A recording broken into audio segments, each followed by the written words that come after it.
जय गुरुदेव.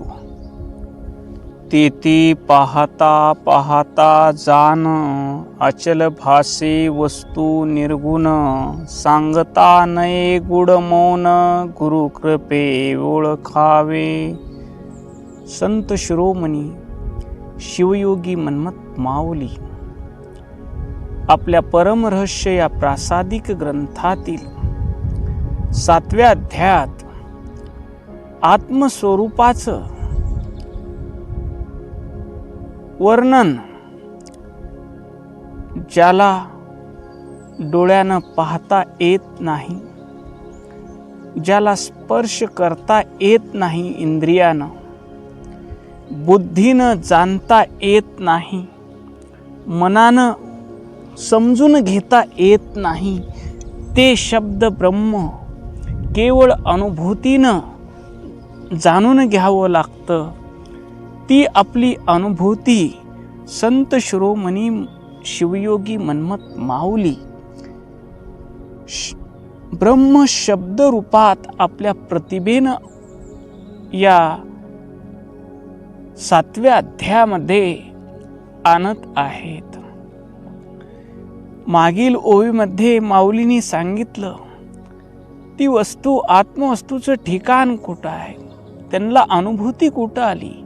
अग्नी चक्राच्या पैलतीरी, मसूर प्राय छिद्रा भीतरी, विलोकिता अमरपुरी.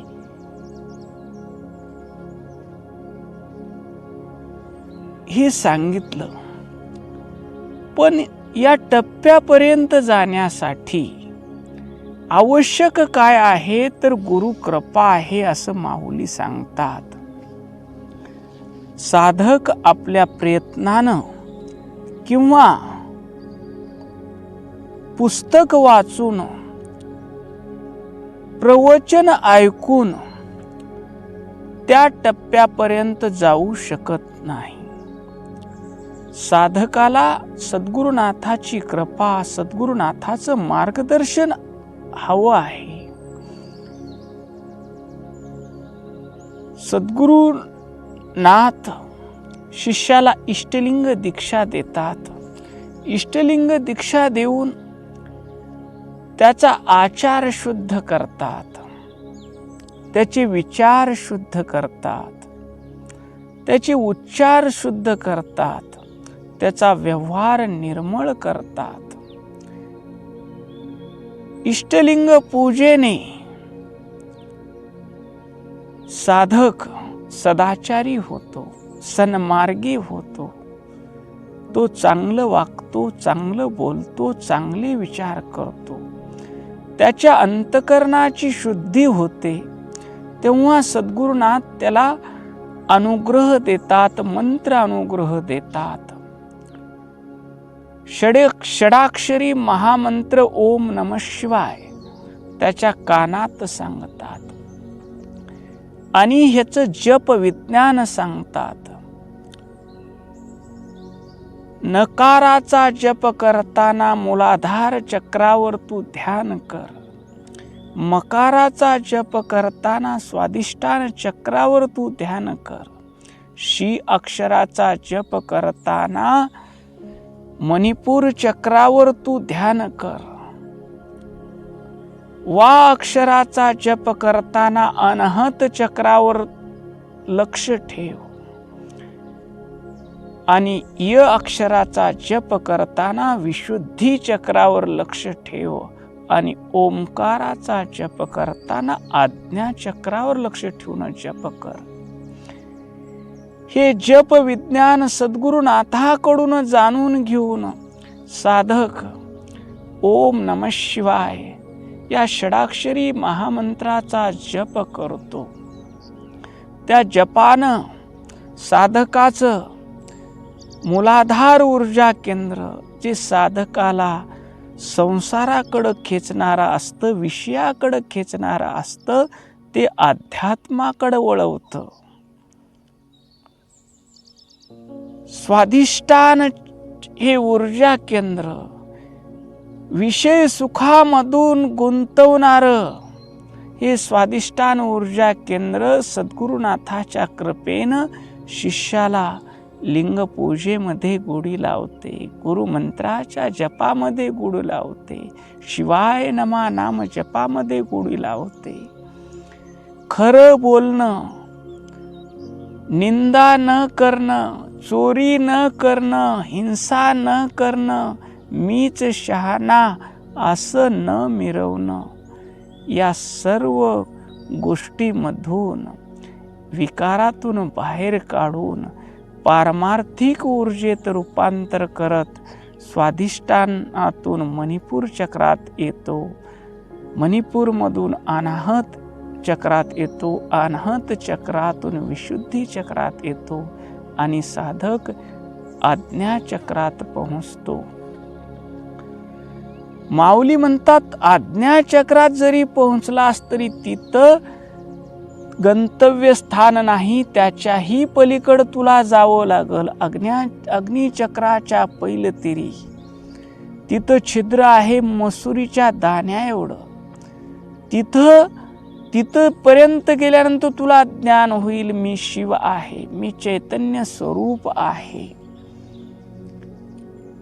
मी आणि विश्व वेगळे नाहीत, मी शिवरूप आहे आणि विश्वही शिवरूप आहे, हे ज्ञान तुला होईल. पण मी शिव आहे हा मीपणा घेऊन तुला पुढं जाता येणार नाही. मी आणि शिव या मसूर एवढ्या छिद्रातून पुढे अहंकार घेऊन जाता येणार नाही आणि त्या जन्म मृत्यूच्या पलीकडे असलेल्या स्वरूपाचं तुला दर्शन होणार नाही. मग या अहंकारातून निवृत्ती जर तुला करून घ्यायची असेल तर सद्गुरुनाथाची कृपा आवश्यक आहे. माऊली म्हणतात ते पाहता पाहता जाणं, आपला अनुभव सांगतात. तिथं पाहता पाहता जाणं, अचल भासे वस्तू निर्गुण, ते निर्गुण स्वरूप ते चर्मचक्षुनं पाहता येणार नाही, या चमड्याच्या डोळ्यानं पाहता येणार नाही. आणि ते स्वरूप अनुभवायचं आहे. केवळ तिथं आहेपणा आहे, मीपणा राहत नाही. देव पाहावया गेलो आणि मीच देव होऊन ठेलो, मी देव झालो ही सांगता येत नाही. तिथं मौन अवस्था होते. सर्व काही मीच आहे, सांगावे कुणाला. ही अवस्था मला प्राप्त झाली, कुणाकडून प्राप्त झाली त्याचं गूढ रहस्य सांगतात माऊली. हे गुरु कृपेशिवाय होणार नाही. साधक ज्यावेळेस गुरुच्या चरणी, माऊलीच्या चरणी, अप्पा माझा मीपणा, माझं शरीर, माझं मन, माझी बुद्धी, माझा प्राण आणि माझा अहंकार तुमच्या चरणी मी समर्पित केल्या आहे. या देहाचे करते करविते सर्व काही तुम्ही आहात, हा भाव ठेवल्यानंतर ज्यावेळेस साधकाचा अहंकार विसर्जित होतो त्यावेळेस साधकाचा प्रवेश अग्निचक्राच्या पैलतीरी त्या मसूर प्राय छिद्रात, मसुरी एवढ्या छिद्रातून पुढं होतो आणि पुढं गेल्यानंतर येणारी अनुभूती माऊली या ओवीतून व्यक्त करतात. तेथे म्हणजे सहस्त्रार चक्रात हा तो महाल आहे जेथे साधक स्वतःच्या ताकदीवर कधीही पोहोचू शकत नाही. मसुरीच्या दाण्या एवढ्या सूक्ष्म छिद्रातून मानवी अहंकार पार होऊ शकत नाही. पण गुरुचरणी ज्यावेळेस साधक समर्पित होतो त्यावेळेस त्याच्यात वर गुरु कृपा होते. सर्व काही करते करविते गुरु आहेत असा त्याचा भाव होतो. हाती धरी अथवा सोडी नाही मी भीत, जे तुझ उचित ते तू कर, अशा भावानं पूर्ण समर्पित होतो. तेव्हा गुरु शिष्याचा हात आपल्या हातात धरतात. आणि त्याला त्या कठीण वाटेतून सहज पार करून तेथे हा शब्द त्या परमपदाकडं निर्देश करतो. त्या परमपदावर आणून उभे करतात. म्हणजेच हे स्थान साधकाला केवळ सद्गुरुनाथाच्या प्रेमामुळं त्याला शिवपदाची प्राप्ती होते, आपल्या आत्मस्वरूपाची अनुभूती येते. पुढं माऊली म्हणतात, पाहता पाहता जाण. पाहता पाहता म्हणजे अंतरदृष्टीने अतिशय एकाग्रतेने त्या तत्वाचा अनुभव घेणे. साखर गोड आहे समजणं ज्ञान आहे, तर साखर जिभेवर टाकणं हे विज्ञान आहे, ही अनुभूती आहे. जोपर्यंत गुरुचा वरद हस्त लाभत नाही तोपर्यंत साधकाची दृष्टी बाह्य जग आणि हे शरीराचे चक्र पाहण्यात गुंतलेली असते. परंतु सद्गुरुनाथाच्या कृपेमुळे साधकाला अंतरदृष्टी ज्ञानदृष्टी मिळते. ज्ञानचक्षु त्याचा प्रकाशित होतो. अज्ञान त्रिगुण अंधकार ज्ञानांजन लावून केला दूर. ज्ञानचक्षु प्रकाशिला निरंतर तया श्री गुरुशी नमो नमो. सद्गुरुनाथाच्या कृपेने साधक अंतर्यामी पाहता पाहता इतका तल्लीन होतो की सुरुवातीला मी वेगळा आणि देव वेगळा हा जो त्याचा भाव असतो तो द्वैत भाव संपून जातो, तो देवच होतो. जाण म्हणजे ही केवळ कल्पना नसून सद्गुरुनाथाच्या आशीर्वादाने साधकाला आलेली आपल्या आत्मस्वरूपाची अनुभूती आहे. चिदानंद सत्स्वरूपाची अनुभूती, चित्तस्वरूपाची अनुभूती आणि आनंद स्वरूपाची अनुभूती. तो साखरेची गोडी चाकतो, आत्मानंदात तो मस्त होतो. अचल भासे वस्तू निर्गुण. अचल म्हणजे कधीही न बदलणारे, वस्तू म्हणजे आत्मवस्तू. हा देह बदलणारा आहे. या देहाला बालपण आहे, तरुणपण आहे, म्हातारपण आहे, मृत्यू आहे.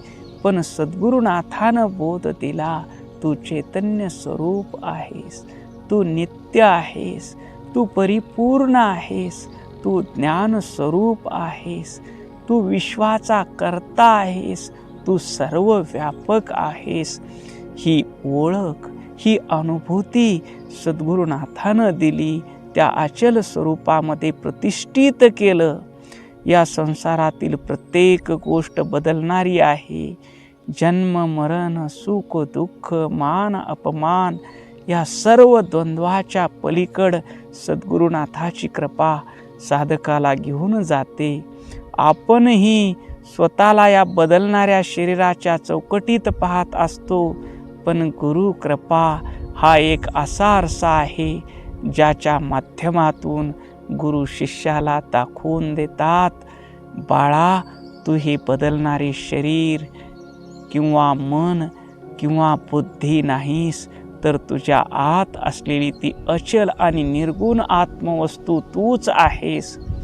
सद्गुरूच्या शब्दामुळं साधकाच्या बुद्धीला स्थिरता प्राप्त होते. बुद्धी चंचलत्व निर्णय करण्याचं सोडून देते आणि त्याला स्वतःमधील शिवतत्वाचा आत्मस्वरूपाचा साक्षात्कार होतो. पुढं माऊली सांगतात, सांगता नये गुड मौन. त्या स्थितीचा आनंद शब्दात सांगता येत नाही. आनंद मज झाला हो भारी, साठवेना अंतरी. काय गावे काय लिहावे, वाटे मौनची राहावे. चित्त झाले चिदानंद, अवघा कोंदला आनंद. ही साधकाची अवस्था होते. त्याला काय बोलावं, काय लिहावं, काय गावं हे सुधरतच नाही. कारण त्या स्थितीचा आनंद शब्दात सांगता येत नाही. तेथे केवळ परम शांतता, मौन उरते. तिथं केवळ शुद्ध चैतन्य उरते, जेथे संकल्प विकल्प नाही, कसलीही इच्छा नाही, परम शांती आहे. अशा त्या शिवतत्वाची अनुभूती येते. जेव्हा सद्गुरुनाथ शिष्याला त्या अचल वस्तूशी समरस करतात, तेव्हा मी देवाचा अनुभव घेतला हे सांगणारा मीच उरत नाही. माऊली यालाच निशब्द अवस्था म्हणतात. गुरु कृपेने मिळालेला हा आनंद इतका अथांग असतो की तेथे वाणी थक्क होते. परा पश्चंती मध्यमा वैकारी निमाल्या वाचाचारी. तिथं वाणी मौन होते. तर गुरुच्या कृपेने मनाचे सर्व संकल्प विकल्प कायमचे शांत होऊन मिळालेली ती परमोच्च विश्रांती या ओवीतून माऊली प्रकट करतात. या ओवीचा सर्वात मोठा आणि अंतिम संदेश जर काय असेल तर ते आत्मस्वरूप गुरु कृपेशिवाय आम्हाला स्वतःच्या प्रयत्नानं जाणता येत नाही. आणि माऊली निक्षून सांगतात, तुम्ही कितीही प्राणायाम करा, कितीही चक्र अभ्यास करा, कितीही नामजप करा, जोपर्यंत तुम्ही सद्गुरुनाथाच्या चरणी संपूर्ण समर्पण करणार नाही, तोपर्यंत अंतरातील स्वानंदाचा पूर्ण गाभा तुम्हाला अनुभूती येणार नाही. त्या गाभ्याची गुरु किल्ली जर कोणाकडे असेल तर ती सद्गुरुनाथाची कृपा आहे. सद्गुरुनाथाची कृपा झाली की हा कठीण योग मार्ग अगदी सोपा आणि सहज होतो. त्या गूढ मौनात आणि आचल वस्तूत स्वतःचे स्वस्वरूप ओळखणे हा केवळ सद्गुरुनाथाच्या असीम कृपेचा सोहळा आहे. आपण सर्वही साधकांनी सद्गुरुनाथाच्या चरणी समर्पित व्हावं. आपल्या जीवनाची सर्व सूत्र सद्गुरुनाथाच्या हाती द्यावे. आणि मग बघा, सद्गुरुनाथाची कृपा झाली की आपल्याला अखंड समाधी अचळ स्वरूपी गुरुकृपा रूपी लाधली हो, ही अनुभूती आल्याशिवाय राहणार नाही. ओम शांती शांती शांती.